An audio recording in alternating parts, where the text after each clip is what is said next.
歡迎嚟到金龍皇宮頻道嘅第2集啊！今日咧，我哋繼續有麥海林麥師傅咧上嚟繼續答我哋嘅疑難。咁咧，我最近咧就同開啲朋友傾開一啲歲事啦、生活上面啊、感情上面嘅問題啦。咁我哋最後 conversation 入邊咧都會講到，求神卜卦上面嘅問題。咁我知道麥師傅你本身咧都係個易經嘅高手。咁我想問啦，求神卜卦究竟係啲咩類型、咩事件嚟嘅咧？喺坊間裏邊咧，一直都會沿用4個字啦，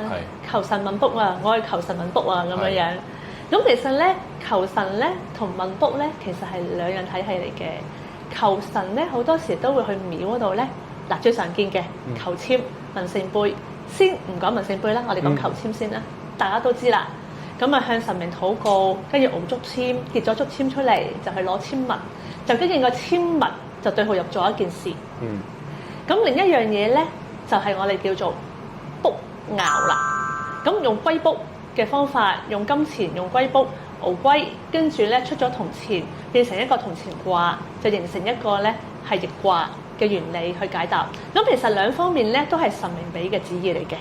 咁但係有啲咩唔同咧？唔同就係唔同在易卦裏邊咧，佢裏邊嘅內容會非常之豐富同充足。佢會裏邊會講到包括你現況嘅情況、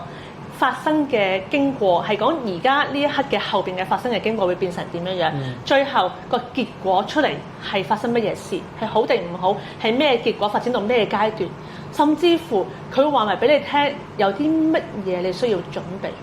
去處理呢一件事嘅。咁佢內容就會豐富好多啦。咁就唔會好似籤文咁單一，就係有啲古文，有啲古嘅一啲古人嘅事件，去話俾你聽，等你對號入座咁簡單㗎啦。咁平時如果你善信或者係啲鄉客嚟到啦，咁通常佢哋要做啲咩準備先可以做到卜卦呢個動作咧？通常咧佢嚟揾我嘅時候咧，首先咧我哋係一定會點香俾神明啦，因為始終卦咧卦爻係神明俾嘅。咁而善信方面咧，佢自己都要係比較係一個虔誠嘅心。係啦，同埋一個比較係誠懇嘅心，係坐低去問一件事，清楚交代佢究竟想問乜嘢事，係同邊一個人問。有時可能唔係佢自己問，可能係幫子女問，或者係問丈夫啊，或者問自己朋友嘅事。咁當然呢個朋友一定係同自己息息相關一件事先可以咁問啦。咁然之後咧，清楚交代咗一件事嘅時候，我哋先至可以咧幫佢咧係問到神明咧，係攞一個旨意出嚟咧，去用呢一個卜卦去解答呢一個鄉客佢究竟而家裏邊心裏邊咧想知嘅一個問題嘅答案，同埋經過，同埋應該點樣去處理一件事嘅。咁我知道坊間咧，除咗卜卦以外啦，咁我哋都會講好多情況，都會用八字去解決呢啲問題。亦都上一集我哋都講過八字呢樣嘢啦。咁師傅，我想知道卜卦同八字呢樣嘢，呢兩樣體系裏邊點樣有一個連貫喺度咧？上集我哋都有講過啦，喺問一啲關於命理上嘅問題咧，係會由四柱推命啦，同埋紫微斗數呢兩方面去入手嘅，去解構你個命運藍圖嘅。咁卜卦咧，好似又係變咗另一樣嘢喎？點解啊？因為卜卦呢件事唔會喺我命運藍圖裏邊出現過喎，佢卜咗嘅嘢咧，唔同我出生嘅年月日時係冇關係嘅喎，咁樣咁會佢哋之間其實冇聯繫咧？好多人都會咁問，應該咁講啦。其實咧，所有嘅命盤裏邊嘅計算方法，例如四柱推命，例如紫微斗數，其實原來咧佢哋一開始咧都係嚟自於由周易變化出嚟嘅，因為都係源自於八卦，再演化成為周易，再變成後邊有好多唔同嘅理學嘅情況出現，例如啦命盤啊解構啦，例如啦卦理啦，例如啦風水啦，都喺晒呢度裏邊嘅，都係由易嗰度走出嚟嘅。咁所以咧，其實你話佢同之間有冇關係咧？佢哋嘅根係一樣嘅。咁好啦，咁點解又要用到卜卦去問每一件事咧？因為喺命運藍圖裏邊解構你每一件事咧，佢係冇辦法係細緻到，例如我今日我係要去見一份工，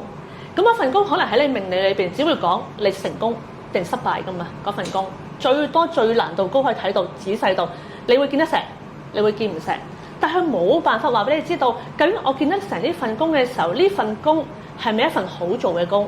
或者就算佢話咗俾你聽係好做嘅工，但係冇辦法話到俾你聽，究竟你呢份工裏邊個人工會令你滿意，或者佢會唔會令你滿意嘅人工之餘，但係做到你吐血，係啦。咁但係喺卦裏邊咧，佢就會講到好仔細啦，就會俾你知道，哦，原來見呢份工咧，咁嗰個見工嗰個老細咧，佢就有啲乜嘢嘅問題咧，可能佢會刁難你，或者你會係唔識答一啲問題，但係佢都會請咗你，甚至乎佢人工比你預期理想之中係高嘅，或者原來高完之餘，你做嘢做到嘔血，跟住你就日 OT， 跟住病咗，跟住你就會辭職，佢講晒成個流程俾你聽㗎，喺卜卦裏邊，咁就會清楚好多啦。即係話佢係一個你命盤裏邊嘅放大鏡。將某一件事將佢放大清楚俾你睇到裏邊嘅頭像，咁樣樣咯。咁嚟緊流年都去到年尾啦，咁大家喺咩時候應該做卜卦，咩時候應該睇八字咧？其實應該分開兩件事嘅。我哋成日講咧，一事一問咧，就係屬於卜卦嘅範圍之內嘅。即係例如突發性有一件事將會發生，我將會去應徵，我將會去考試，我將會面對某一啲事，或者我將要係想賣咗啲層樓，睇下攞唔攞到好價錢嘅話咧，呢啲叫問題，我哋會用卜卦去問。如果我要睇明年我全年嘅走勢，或者我下半生嗰10年嘅走勢，或者嗰20年、嗰30年嘅走勢，我哋就會用命理去解構，係啦，即係話命理係一個藍圖裏邊嘅一啲我哋叫做法則，而卜卦就係法則裏邊嘅細節抽出嚟，逐樣去睇咯。明白，師傅。咁嚟緊我想問卜卦有冇啲咩問題其實係唔可以問㗎？有㗎，其實喺我哋嘅守則裏邊咧，首先第一樣嘢，偷呃拐騙嘅嘢唔可以問；第二，賭博嘅嘢唔可以問。因為呢啲牽涉到咧，如果呢啲非法嘅嘢或者係迷惑人心嘅嘢咧，你去問咗嘅話咧，會令到個世間咧會好多罪惡，同埋會好多一啲糾紛同埋事件會出現嘅。咁呢啲就全部都唔俾問嘅。第二樣嘢，幾時死係唔可以問嘅。咁你話幾時死點解唔可以問啊？咁唔通我老人家病咗，我睇下佢會唔會病得好嚴重都唔得咩？呢個就得，但係你喺冇事冇講之下問自己幾時死咧係唔得嘅。呢一樣嘢只有喺命理裏邊先可以做得到，即係以紫微斗數八字嘅基礎去睇咧，就可以睇得到你哋幾多歲會遇到個大凶劫，而嗰個凶劫如果過唔到會點，過到會點，只可以咁樣樣咯。咁多謝麥師傅嚟到答我哋呢集問題先啦。咁我哋有咩問題就下一集再講。多謝大家，再見。